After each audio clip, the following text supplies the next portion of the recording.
You've met this person before.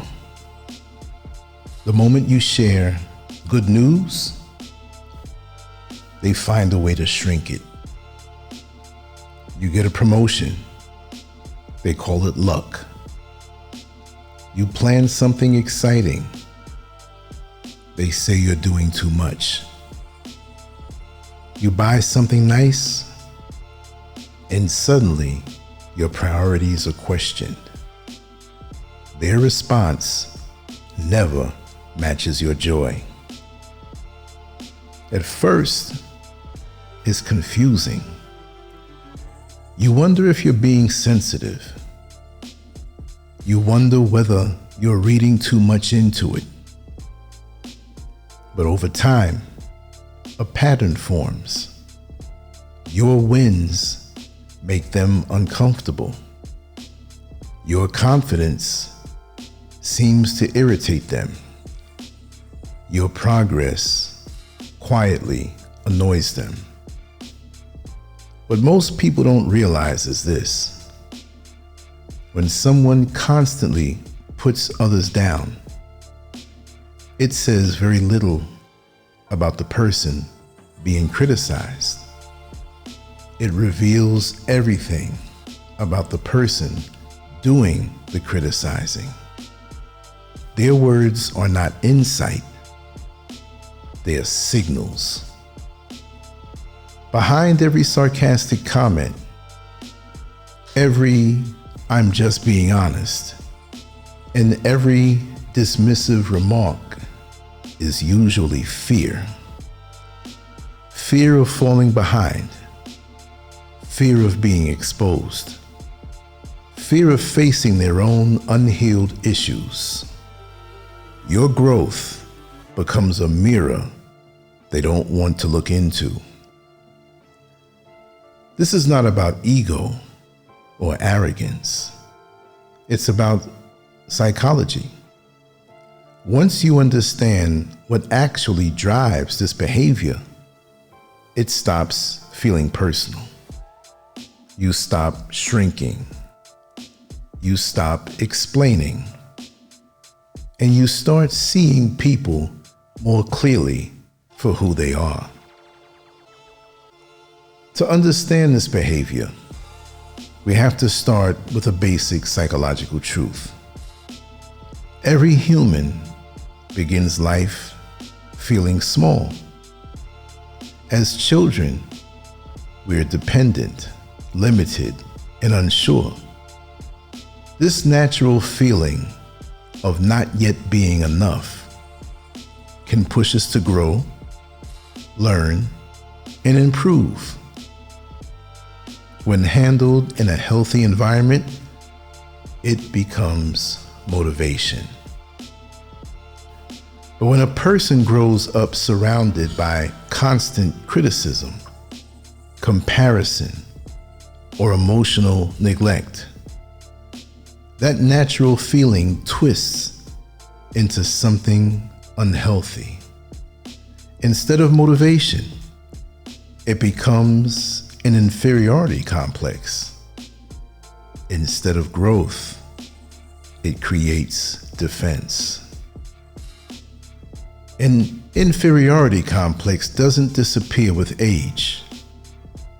It hides, it hardens, and eventually it looks for protection. That protection often comes in the form of putting others down. When someone with deep insecurity sees you succeed, their nervous system reacts as if under threat. Your progress becomes evidence of their stagnation. Your confidence highlights their doubt. Your happiness reminds them of what they haven't faced or healed. This is where social comparison takes over. People naturally compare themselves to others, but insecure individuals do it in a very painful way. Every comparison feels like a loss. Every success you have feels like proof they are falling behind. Instead of using that discomfort to grow, they try to reduce the discomfort by reducing you. That's why their reactions feel dismissive. That's why compliments feel forced or absent. That's why they minimize your achievements or change the subject. Acknowledging your growth would force them to confront their own avoidance. At this point, criticism becomes self-protection, not truth, not honesty, protection. There are several common patterns these people fall into.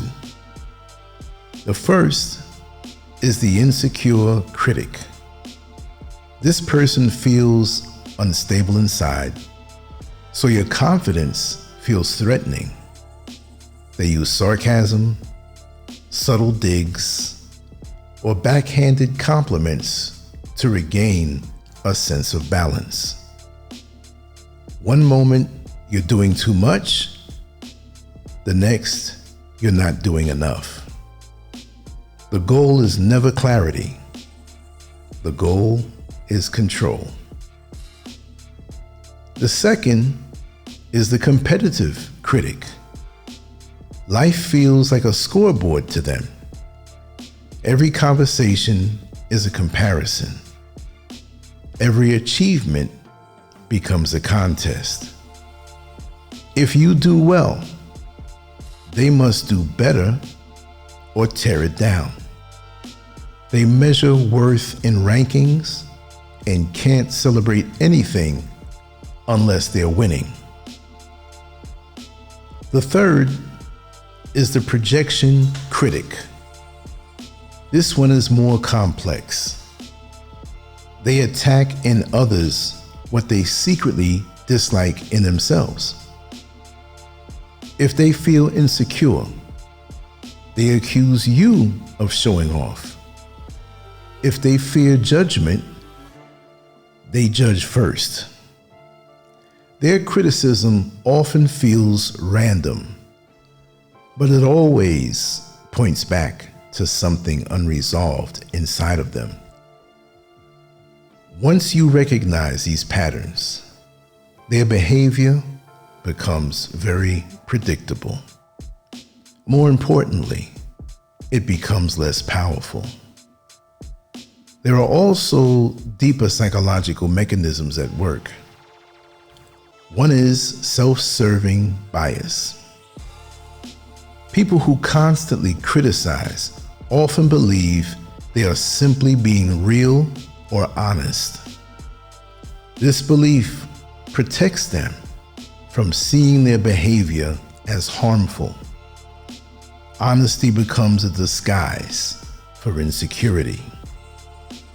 Another mechanism is ego defense. When the ego feels threatened, the mind reacts automatically. Projection shifts blame outward. Rationalization creates excuses. Displacement redirects frustration onto safer targets. Minimization shrinks your achievements so they don't feel small by comparison. These reactions are automatic, not thoughtful. False superiority is another major factor. Some people try to feel taller by making others feel shorter. But this never creates real confidence. It only creates a temporary illusion of control. That's why the behavior repeats. It never truly works. There are also signs that help you recognize these dynamics earlier. One major sign is the absence of genuine praise. If compliments always come with a sting, you better pay attention. Another is sarcasm masked as humor. The joke always points downward. Another is discomfort when you share good news. You can often see it in their face before you hear it in their words. Comparison is another red flag. They constantly measure you against others to subtly place you beneath them. And perhaps the most important sign of all is how you feel after interacting with them. If you leave feeling smaller, drained, or doubtful, your body is giving you information your mind may be trying to ignore. Over time, constant criticism does real damage. It reshapes your self-image. You begin questioning choices that once felt solid. You hesitate before speaking. You shrink your goals to avoid judgment. Slowly, their voice becomes your inner voice. This is how the inner critic is born. Not from truth, but from repetition. You start hearing their tone in your own thoughts. You second guess yourself. You dim your light to stay safe. This can lead to anxiety, perfectionism, fear of visibility, and difficulty celebrating your own wins.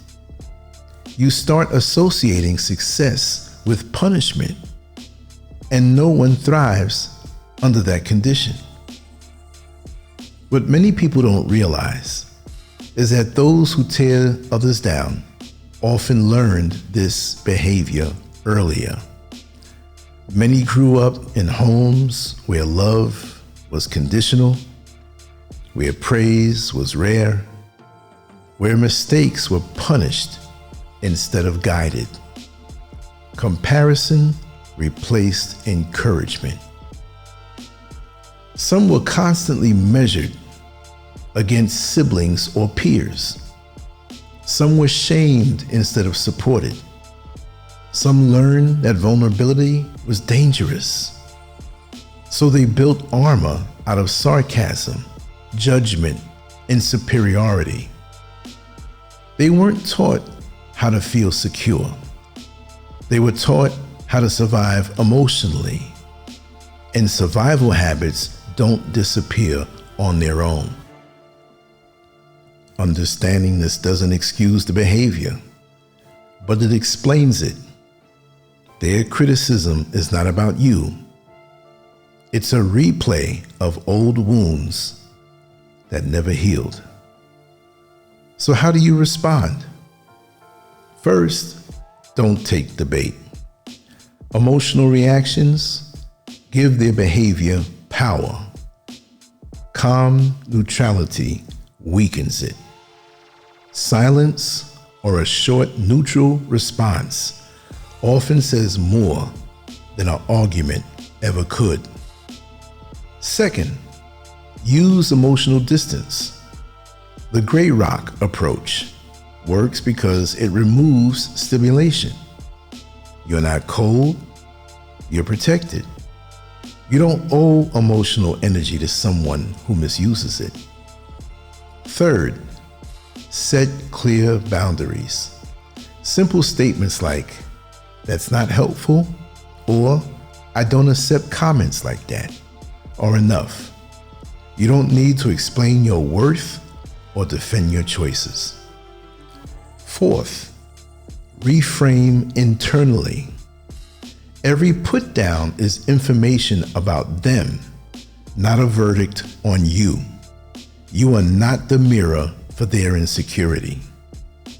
Finally, don't become what hurt you. You don't need to criticize to be strong. You don't need to shrink others to grow. Your power comes from staying grounded and self-aware. People who put others down are not operating from confidence. They are acting from wounds they never learned how to heal. Their criticism is not truth. It's a leakage from unresolved pain. You can understand their psychology without absorbing their projections. You can have empathy without accepting mistreatment. Awareness gives you that freedom. Your growth does not harm anyone. Your joy does not take away from anyone. Your confidence is not an attack. It is simple evidence that you are becoming more of yourself. You were never meant to shrink to make others comfortable. You were never responsible for managing someone else's insecurity. Your only responsibility is to protect your peace and stay aligned with who you are becoming. So the next time someone tries to make you feel small, remember this: their reaction is about their reflection. Protect your light, guard your growth, and keep moving forward without apology.